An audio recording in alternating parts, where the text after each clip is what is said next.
వైద్యం ఆరోగ్యం. నమస్తే, వెల్కమ్ టు వైద్యం ఆరోగ్యం. మహిళలు ప్రెగ్నెన్సీ సమయంలో ఎలాంటి జాగ్రత్తలు తీసుకోవాలి? సిజేరియన్ తర్వాత సెకండ్ డెలివరీ నార్మల్ అవ్వడం సాధ్యమేనా?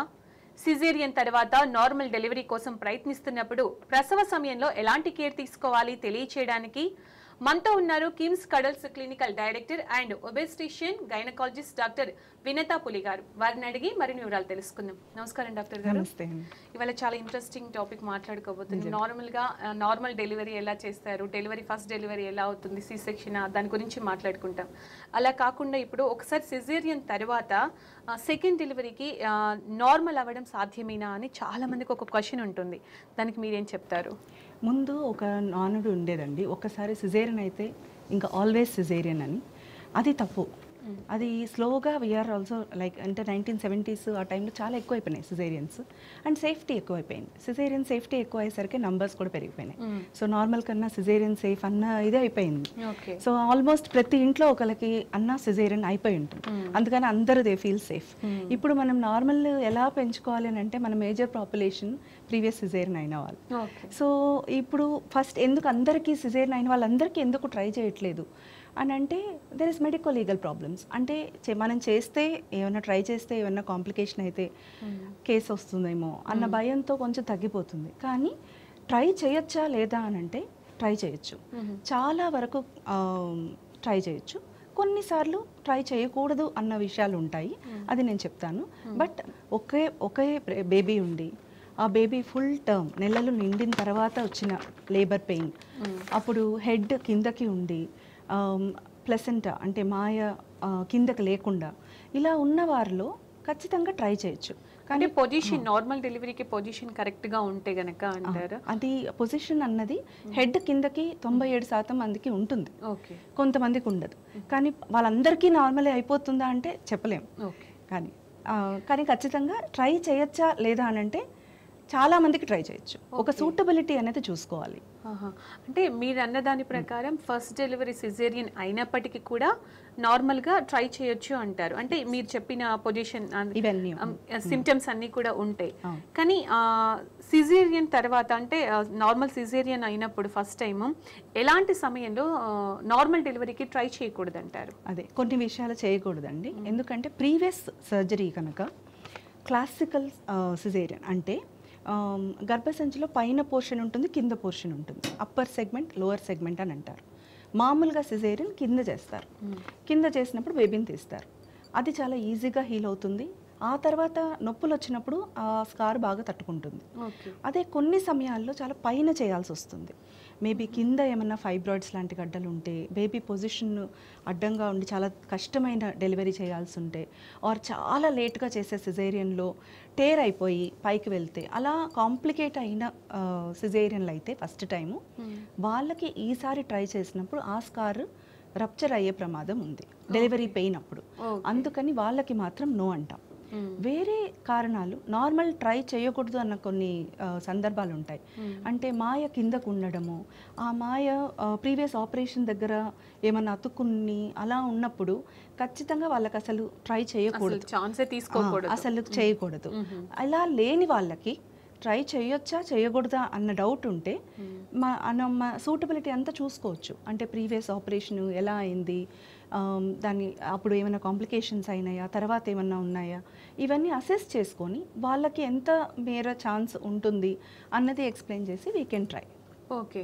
అలాగే కొంతమందిలో ఇప్పుడు సి సెక్షన్ అంటే చూసినట్టయితే కొంతమందికి మీరు అన్నట్టు కిందగా చేస్తుంటారు, కొంతమందికి స్ట్రైట్గా చేస్తారు. సో కారణం ఏంటంటారు? ఏది అంటే డాక్టర్కి అలవాటు ప్రకారం చేస్తారు అంటే దాని గురించి అసలు తెలియదు, ఏది బెటర్ అంటారు? ఎలా వెళ్తారు? ముందు రోజుల్లో పైన ఎక్కువ వరకు అప్ అండ్ డౌన్ స్కార్లు చూసేవాళ్ళం. ఇప్పుడు ఆల్మోస్ట్ కనిపించట్లేదు ఎవరికి, అందరికీ బికినీ లైన్ ఇన్సెషన్ అనే అంటున్నారు. మనకి ఇంకొకటి తెలుసుకోవాల్సింది ఏంటంటే స్కిన్ని బట్టి లోపల ఎలా ఉంది అన్నది జడ్జి చేయలేము. అంటే స్కిన్ పైనుంచి కింద కట్ చేయొచ్చు, కానీ లోపల గర్భసంచి మీద ఉన్న కట్టుని బట్టి మనకు ఆధారం ఉంటుంది అనమాట. నెక్స్ట్ డెలివరీ ఎంత సేఫ్ కాదు అని. సో లోపలది మనం జడ్జ్ చేయలేం పైన చూసి. సో పైన చూసి ఎగ్జామిన్ చేసి మనం చెప్పలేం. అందుకే మనకు ప్రీవియస్ ఆపరేషన్ అయినప్పుడు అది ఎక్కడైంది, ఎవరు చేశారు, వాళ్ళు ఎలాంటి పద్ధతిలో చేశారు అన్నది తెలుసుకోవడం మనకు ముఖ్యం. పేపర్స్ ఏమన్నా ఉంటే చాలా ఫైన్ ఈజీగా ఉంటుంది. కానీ ఇప్పుడు చాలా మందికి అయితే ఆల్మోస్ట్ నేను 99.7% మెంబర్స్ అడ్డంగానే ఉంటుంది లోపల కూడా. మీరు అన్నట్టుగా ఫస్ట్ లో స్టార్టింగ్ లో వెరీ స్టార్టింగ్ అంటే నార్మల్ కాకుండా సిజేరియన్ కి వెళ్ళినప్పుడు మాత్రమే అలాంటి కేసెస్ చూసేవాళ్ళు. ఇప్పుడు చూడట్లేదండి, తక్కువే. అందుకని ఎక్కువ శాతం మందికి మనకు అడ్డంగానే కట్స్ ఉంటున్నాయి. రైట్, కాలర్ ఉన్నారు డాక్టర్ గారు, కాలర్ తో మాట్లాడదాం. నజీర్ గారు మహబూబ్ నగర్ నుంచి. నజీర్ గారు, డాక్టర్ గారు ఉన్నారు, మీ ప్రాబ్లం ఏంటో చెప్పండి. Hello madam. నమస్తే అండి. మా సిస్టర్ ఇన్ లాకి ప్రెగ్నెన్సీ కన్ఫర్మ్ అయింది మేడం, 8 weeks. ఇంట్రామ్యూరల్ ఫైబ్రాయిడ్ అని వచ్చింది. 9 into 7 centimeters, అంటే 9 centimeters. అంటే ఫ్యూచర్ లో ఏమైనా ప్రాబ్లం ఉంటుందా, ప్రెగ్నెన్సీ కంటిన్యూ అవుతుందా? ఓకే, ఇప్పుడు సో ఫైబ్రాయిడ్ ఉంది. సారీ అండి, ప్రీవియస్ ఏమైనా సర్జరీ అయిందా? ఏం కాలేదు. డిటెక్టెడ్. ఓకే ఓకే, అది ఫైబ్రాయిడ్ పొజిషన్ని బట్టి కొంచెం ఉంటుందండి. ఫైబ్రాయిడ్ సైజు కొంచెం పెద్దదే. కొన్నిసార్లు ప్రెగ్నెన్సీలో ఆ ఫైబ్రాయిడ్ సైజ్ పెరగచ్చు, కానీ మిస్క్యారేజ్ రిస్క్ ఉండొచ్చు, కానీ అది కంటిన్యూ చేయకూడదు అన్నంత ప్రమాదం లేదు. ట్రై చేసి చూడొచ్చు ఎలా ఉంటుంది అని. ఎస్పెషలీ ఫైబ్రాయిడ్ గర్భసంచికి కొంచెం పైగా అంటే మజిల్లో ఉంటుంది, లేకపోతే పైకి ఉంటుంది. అలాంటి ఫైబ్రాయిడ్స్ తక్కువ శాతం కాంప్లికేషన్స్ ఉంటాయి. అందుకని కేర్ఫుల్గా హై రిస్క్ ప్రెగ్నెన్సీ కేర్ తీసుకునే వాళ్ళ దగ్గర చూపించుకొని దెన్ వీ కెన్ ప్రొసీడ్ అండి. అలాగే డాక్టర్ గారు, ఇంతకుముందు మనం ఫస్ట్ టైం సిజేరియన్ తర్వాత మాట్లాడుకున్నాం. అలాగే కొంతమంది 2 సిజేరియన్స్ అంటే 2 పిల్లల తర్వాత కూడా సి సెక్షన్ అయినప్పటికీ ఇంకో 3వ బిడ్డ కోసం ట్రై చేస్తూ ఉంటారు. సో అలాంటి వాళ్ళు గనక ఉంటే వాళ్ళు నార్మల్ కి ట్రై చేయొచ్చు అంటారా? అదే ఖచ్చితంగా చెప్పలేనండి. ఫస్ట్ వాళ్ళకే ఒప్పించడానికి మనకి ఇప్పుడు చాలా కష్టంగా ఉంది. 2 సిజేరియన్లు అయిన వాళ్ళు కొంతమందికి చాలా ఇంట్రెస్టింగ్గా చాలా కీన్గా వస్తారు, మేము ట్రై చేయొచ్చా అని. అప్పుడు కొంచెం కేర్ఫుల్గా వాళ్ళది అసెస్ చేసి చూడాలి. అంటే ముందు 2 ఎందుకు అయ్యాయి సిజేరియన్లు, అవి ఎలా అయినాయి, సెకండ్ది ట్రై చేసేటప్పుడు ఏమైనా కాంప్లికేషన్ అయ్యి తర్వాత చేయాల్సి వచ్చిందా, డ్యూరింగ్ దట్ టైం ఒకవేళ సెకండ్ ప్రెగ్నెన్సీలో నార్మల్ ట్రై చేస్తున్నప్పుడు రప్చర్ అయిపోయి సిజేరియన్ వెంటనే చేశారా, అలాంటప్పుడు నో అని చెప్తాము. అలా లేనప్పుడు వాళ్ళకి ప్రాక్టికల్గా వాళ్ళ సక్సెస్ ఎంత ఉంటుంది ఏంటి అన్ని రిస్క్లు బెనిఫిట్లు ఇవన్నీ డిస్కస్ చేసి దెన్ ఒక నిర్ణయానికి రావచ్చు. వాళ్ళకి ఈ ప్రెగ్నెన్సీలో కూడా ఏం కాంప్లికేషన్స్ లేవు, బీపీలు షుగర్లు అలాంటివి ఏం లేవు, అంతా బాగుంది, వాళ్ళే న్యాచురల్గా పెయిన్స్ వచ్చారు అని అంటే కేర్ఫుల్గా మానిటర్ చేసి ట్రై చేయొచ్చు. ఓకే, అలాగే సిజేరియన్ తర్వాత నార్మల్ డెలివరీ జరిగితే కనుక ఉపయోగాలు ఏముంటాయి, అందులో రిస్క్స్ ఏముంటాయి? అంటే నార్మల్ డెలివరీ కొంతమంది మీరు అన్నట్టు వచ్చినప్పటికీ తర్వాత ఎలాంటి కాంప్లికేషన్స్ ఉంటాయి అంటారు? అంటే నార్మల్ చేసుకోవడం వల్ల రిస్క్లు ఏంటి అని అంటే కొన్నిసార్లు నార్మల్ అంత ఈజీగా అవ్వదు. ఈజీగా అయిన వాళ్ళకి రికవరీ చాలా బాగుంటుంది, తొందరగా నడిచేస్తారు, వెళ్ళిపోతారు. అందరికీ అంత ఈజీగా అవ్వదు. కొంతమందికి నార్మల్ చాలా కష్టంగా అవుతుంది. కొన్ని టేర్లు అవ్వచ్చు, అంటే వెజైనా దగ్గర బేబీ వచ్చేటప్పుడు కొంచెం టేర్ అన్నది సహజమే. కొంతమందికి చాలా డీప్ టేర్స్ అవ్వచ్చు. దానివల్ల లాంగ్ టర్మ్ ఏమన్నా అంటే కొన్నిసార్లు మనం ప్రిడిక్ట్ చేయకపోయినా బేబీ ఏమన్నా లాస్ట్ స్టేజ్లో ఆల్మోస్ట్ హెడ్ బయటకు వచ్చే స్టేజ్లో డిస్ట్రెస్ ఏదైనా ఇది ఉంటే దెన్ ఏమైనా అసిస్టెన్స్ కావాల్సి వస్తే దానికి అది కూడా సేఫ్గా చేయొచ్చు, కానీ కొన్నిసార్లు దానివల్ల కూడా కాంప్లికేషన్ రావచ్చు. అండ్ స్కార్ నార్మల్ ట్రై చేసినప్పుడు ఆ ప్రీవియస్ ఎక్కడైతే కట్ చేసి హీల్ అయి ఉంటుందో అది కొన్నిసార్లు రప్చర్ అవ్వచ్చు. ఆ స్కార్ అంటే పెయిన్ వచ్చేటప్పుడు ఆ పెయిన్స్ తట్టుకునే ఇది ఉండాలి. మంచి హీల్ అయిన స్కార్ నో ప్రాబ్లం. కొన్నిసార్లు అది రప్చర్ అవుతుంది, అది that is a major emergency అనమాట. మదర్కి చైల్డ్కి ప్రమాదం ఉంటుంది. కానీ ఆ ఛాన్స్ ఎంత అనంటే ఒక 200 మంది ట్రై చేస్తే నార్మల్ డెలివరీ కోసం ఒక్కరికి అలాంటి స్కార్ రప్చర్ అవ్వచ్చు.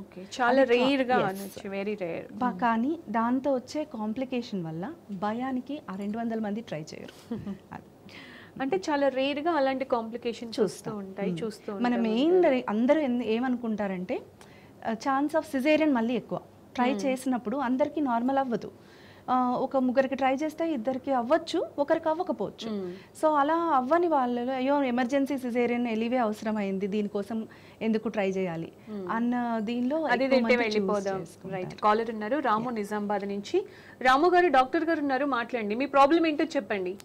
నమస్తే మేడం. నమస్తే మేడం, మాకు 3 సిజరీన్ అయ్యారు మా మేడంకి. ఫస్ట్ బాబు చనిపోయాడు సిజరింగ్ తోటి, తర్వాత 2 పాపలు కూడా సిజరింగ్.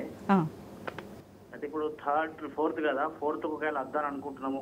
ఒకవేళ ప్రెగ్నెన్సీ అయితే కూడా 4th కూడా చేస్తారా మేడం? చేయడానికి చేస్తారండి, కానీ మీరు ఫస్ట్ సిజేరియన్ ఎలా అయ్యింది అన్నది ఒకసారి ఆలోచించాలి. అంటే 3వ సిజేరియన్ చేసేటప్పుడు ఏమన్నా ప్రాబ్లం అయిందా, ఆ టైంలో ఏమన్నా చాలా లోపల అన్నీ అతుక్కుపోయినాయా, ఇవన్నీ చెప్తారా డాక్టర్లు. అందుకని ఆ పేపర్లు తీసుకుని వస్తే డాక్టర్ చూసి డెఫినెట్లీ వీ కెన్ గైడ్ అనమాట. అంటే ఎంత పర్వాలేదు అనిపిస్తే సేఫ్గా ప్లాన్ చేసుకోవచ్చు అని అంటాము. లేదు కొంచెం లాస్ట్ టైమే సిజేరియన్ అప్పుడే కొంచెం ప్రాబ్లమాటిక్గా చాలా అతుకులు ఉన్నాయి అని అంటే కొంచెం జాగ్రత్త అని చెప్తాం, అన్లెస్ చాలా అవసరం అయితే తప్ప ప్లాన్ చేసుకోవద్దు అని. మరో కాలర్ దేవచంద్ర సిరిసిల్ల నుంచి ఉన్నారు. దేవచంద్ర గారు, మీ క్వశ్చన్ ఏంటో నేరుగా చెప్పండి, డాక్టర్ గారు వింటున్నారు. సార్ అయితే మేడం, అంటే మా మిసెస్ కు పిల్లలు కాకుండా ఆపరేషన్ వద్దని చెప్పినాం, కానీ ఆ డాక్టర్లు చేసినామన్నారు. అయితే మాకు కావాలని ఉంది, కాకపోతే అది ఎట్లా మళ్ళీ రీఫండ్ చేసడానికి ఛాన్సెస్ ఉన్నాయా మేడం? ఉంటాయండి. దానికి 2 పద్ధతులు ఉన్నాయి మీరు ప్లాన్ చేసుకోవాలంటే. ఒకటి, ఆ ట్యూబ్స్ బ్లాక్ అయినవి మళ్ళీ ఓపెన్ చేయడం, రీకానలైజేషన్ అని అంటారు, సర్జరీ అండి, అది ఆపరేషన్. ఇంకొకటి, సర్జరీ లేకుండా ఏమన్నా ఛాన్స్ ఉందా అని అంటే ఐవీఎఫ్ అని వెళ్ళడం. అంటే మీ స్పర్మ్ మీ ఆవిడ ఎగ్ బయటకు తీసి ఫర్టిలైజ్ చేసి గర్భసంచిలోకి పెడతారు. సో ఏ పద్ధతి అన్నా చూస్ చేసుకోవచ్చు. సో ఆప్షన్ అయితే ఉంటుందండి. ఓకే, అంటే ఛాన్సెస్ ఏది బెస్ట్ ఉంటే దానికి వెళ్ళడం బెటర్ కదా డాక్టర్ గారు. అంటే ఇలాంటి వాళ్ళు ఏది చూస్ చేసుకుంటే మంచిది అంటారు? అంటే అదర్వైజ్ ఏమీ కాంప్లికేషన్స్ లేకుండా సర్జరీ వద్దు అని అనుకున్న వాళ్ళు ఆర్ సర్జరీకి కొంచెం భయపడే వాళ్ళు ఐవీఎఫ్కి వెళ్తే బెటర్ అండి. కొన్నిసార్లు సర్జరీ అయ్యాక కూడా ఎక్టోపిక్ ప్రెగ్నెన్సీలను వస్తాయి. అంటే ట్యూబ్ ఓపెన్ అవుతుంది కానీ అది అంత ఎక్కువ ఉండదు, అక్కడే ఆగిపోవచ్చు. సో ఆ ఛాన్స్ కొంచెం ఉంటుంది. అంటే ప్రతి ప్రెగ్నెన్సీలో అలాంటి అవకాశం ఉంటుంది కానీ, సో అందుకని 2 పర్వాలేదు. బాగానే అంటే ట్యూబెక్టమీ చేసిన పద్ధతి ఇవన్నీ చూసి కూడా మనకు ఎంత బాగా మంచి ఛాన్స్ ఉంది. అంటే ఈ రీకనలైజేషన్ చేయడం వల్ల మళ్ళీ చేయడం వల్ల ఆపరేషన్ అంటే నార్మల్ ఇంతకు ముందు ఎలా ఉందో అలాగే ఉంటుందంటారు. ఓపెన్ చేస్తారు, ట్యూబ్స్ ఉంటుంది, కొంచెం లెంగ్త్ తగ్గుతుంది. మామూలుగా 10 సెంటీమీటర్స్ ఉండే ట్యూబ్ మనం ఆల్రెడీ క్లాంపో ఏదో ఒక క్లిప్పో వేస్తుంటాం, రింగ్ వేస్తుంటాం, ఆ పోర్షన్ పోతుంది, ఆ తర్వాత కనెక్ట్ చేస్తాం. కాబట్టి లెంగ్త్ తగ్గుతుంది కానీ వర్క్ పనిచేస్తే చాలు, సేమ్ ఉంటుంది, అది పనిచేస్తే చాలు. అలాగే ఇంతకు ముందు మనం కాంప్లికేషన్స్ గురించి మాట్లాడాం, సిజేరియన్ తర్వాత నార్మల్ డెలివరీ జరిగితే, అలాగే అడ్వాంటేజెస్ ఏంటంటారు? నార్మల్ బర్త్ అయితే చాలా అడ్వాంటేజ్లు ఉంటాయండి. రికవరీ అన్నది కొంచెం పెయిన్స్ ఉండి ఎంత లాంగ్ ప్రాసెస్ అయినా రికవరీ చాలా తొందరగా ఉంటుంది, వాళ్ళకి ఏ కట్టు ఉండదు. సో ఫ్యూచర్లో వాళ్ళకి ఇంకేదన్నా సర్జరీస్ అవసరం పడినా లోపల ఏదో అతుక్కుపోయి ఉంటుందేమో, బ్లాడర్ అతుక్కుపోయి ఉంటుంది, బౌల్ అంతా అతుక్కుపోయి ఉంటుంది, వాళ్ళకి ఆ కాంప్లికేషన్స్ తక్కువ ఉంటాయి. సో ఎప్పుడైనా తన ఫ్యూచర్లో మేము ఇంకేదైనా హిస్టరెక్టమీ అలా చేసిన వాళ్ళకి, ప్రీవియస్ ఆపరేషన్ అయిన వాళ్ళకి చాలా జాగ్రత్తగా ఉండాల్సి ఉంటుంది, రిస్క్ ఎక్కువ చెప్తాం. అదే ప్రీవియస్ నార్మల్ అయిన వాళ్ళకి చాలా తక్కువ రిస్క్ అని చెప్తాం అనమాట. అండ్ లేసి వెంటనే నడిచి వెళ్తారనమాట. అసలు డైరెక్ట్ లేబర్ రూమ్ నుంచే వాళ్ళు దే కెన్ వాక్, అంత తొందరగా అంటే బేబీని వెంటనే హ్యాండిల్ చేసుకోవడానికి పెయిన్ తక్కువ ఉంటుంది. సో ఇవన్నీ అడ్వాంటేజెస్. అలాగే ఇప్పుడు ఫస్ట్ డెలివరీ సి సెక్షన్ జరిగింది, సెకండ్ నార్మల్ జరిగింది, వాళ్ళు 3rd టైం కనుక ట్రై చేస్తే వాళ్ళకి మళ్ళీ నార్మల్ అయ్యే ఛాన్స్ ఇంకా మంచి ఛాన్స్ ఉంటుంది. ఫస్ట్ టైం సిజేరియన్ తర్వాత నార్మల్ ట్రై చేసినప్పటికన్నా ఇంకొకసారి ఇంకా మంచి ఛాన్స్ ఉంటుంది. ఆల్రెడీ ఒకసారి ప్రూవ్ అయింది వాళ్ళు they can have a normal birth అని, అందుకని వాళ్ళని ఇంకా ఎంకరేజ్ చేస్తాం. ఓకే, సో ఇంకా మంచి ఛాన్సెస్ బాగుంటుంది ఛాన్స్. అలాగే మహిళలు ప్రెగ్నెన్సీ సమయంలో ముఖ్యంగా ఎట్లాంటి జాగ్రత్తలు తీసుకోవాలంటారు డాక్టర్? ఎస్పెషల్లీ సిజేరియన్ అయిన తర్వాత మళ్ళీ ప్రెగ్నెన్సీ వస్తే చాలా రెస్ట్గా కాల్ తీసుకుందాం, తర్వాత ఆన్సర్ చేదురు. దుర్గా భవాని గారు గుంటూరు నుంచి ఉన్నారు. దుర్గా భవాని గారు, డాక్టర్ గారు ఉన్నారమ్మా, మీ సమస్య ఏంటో చెప్పండి. హలో అండి డాక్టర్ గారు. చెప్పండి. నా పేరు దుర్గా భవాని అండి. ఇప్పుడు నాకు 2 సిజేరియన్ అయినాయి. థర్డ్ ఇప్పుడు మళ్ళీ ప్రెగ్నెన్సీ వచ్చింది. 6th మంత్ అండి నాకు. ఓకే. పాపకి 1 year, నాకేమో 6th మంత్ ఇప్పుడు. ఓకే, తొందరగా వచ్చేసింది ప్రెగ్నెన్సీ. అవునండి. అది కొంచెం నా పుట్లో దగ్గర ప్రాబ్లం అవుతుందా అని కొంచెం టెన్షన్గా ఉందండి. అంటే మీకు నార్మల్ కన్నా సిజేరియన్ వెళ్ళడం మంచిదమ్మా, సేఫ్. ఎందుకంటే ఎక్కువ గ్యాప్ లేదు మీ ప్రెగ్నెన్సీకి ఇంకొక బర్త్కి. బట్ కుట్ల దగ్గర ప్రాబ్లం ప్రతి ఒక్కళ్ళకి అన్నిసార్లు రాకపోవచ్చు. మీకేమన్నా పెయిన్ ఉన్నా, ఏమన్నా బ్లీడింగ్ అవుతున్నా, మూమెంట్ తెలియకపోయినా అలాంటి సందర్భాల్లో మాత్రం హాస్పిటల్కి వెళ్ళాలి. అదర్వైజ్ ఏం ప్రాబ్లం ఉండకపోవచ్చు.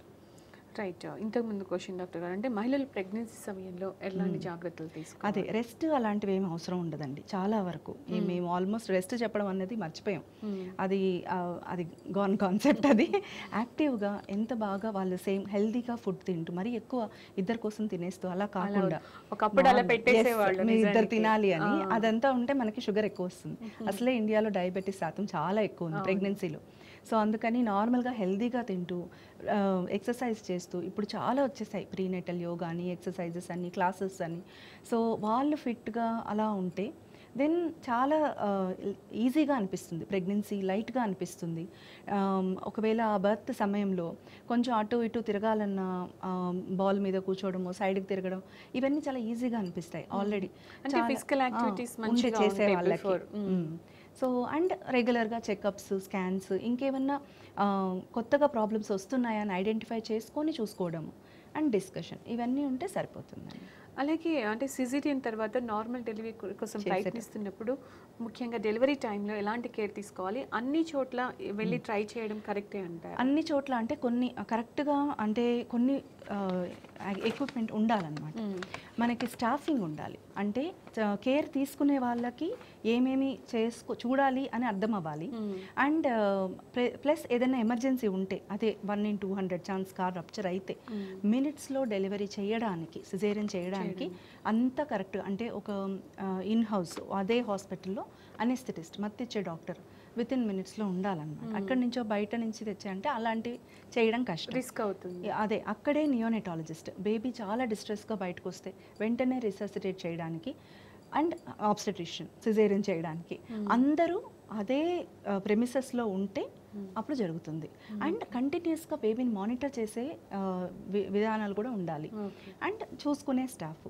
అండ్ మెయిన్ థింగ్ ఏంటంటే తనకి నార్మల్ కావాలన్న ఉండాలి, తన కమిట్మెంట్ ఉండాలి, పాజిటివ్గా ఉంటే then all this will add.